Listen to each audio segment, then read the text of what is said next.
Zhoukri said Qatar's supporting radical organizations helped to reinforce a wider network of extremism responsible for violence against minorities in Egypt and terrorism in Europe. We see the level of damage and the level of human suffering that has been associated to interventions like Qatar in Syria and Libya, and the heavy price that Egypt has to pay in the loss of civilian life, said Zhoukri, the last instance being the tragic events of the Egyptian Christians on their way to monastery for prayer that were targeted so brutally by terrorists. Qatar did not immediately respond to CNN's request for comment. Egypt is part of a quartet of Arab countries led by Saudi Arabia boycotting Qatar over alleged ties to terrorism. The countries suspended diplomatic relations and cut off land, sea and air travel to Qatar in early June. Qatar has rejected those accusations.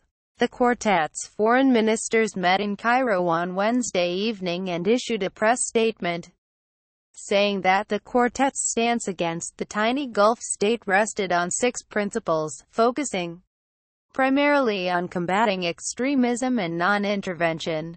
It was a stark departure from a stern 13-point list of demands issued by the quartet and leaked last week, in which Qatar was apparently told to shut down Al Jazeera, reduce ties with Iran and halt a Turkish military base in the country.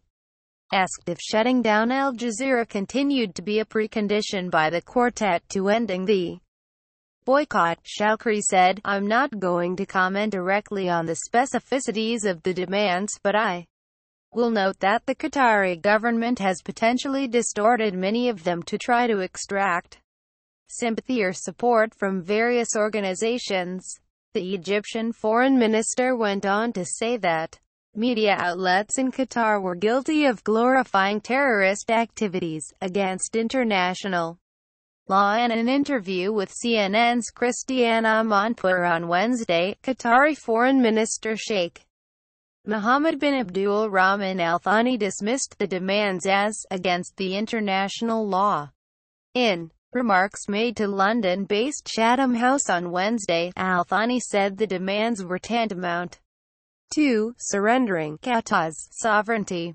Clearly, the blockading countries did not submit their demands with the expectation that they would provide a framework for resolving their differences with Qatar, he said in his address to the think tank. Zhoukri told CNN on Thursday that Qatar's response to the demands was totally void of any substance.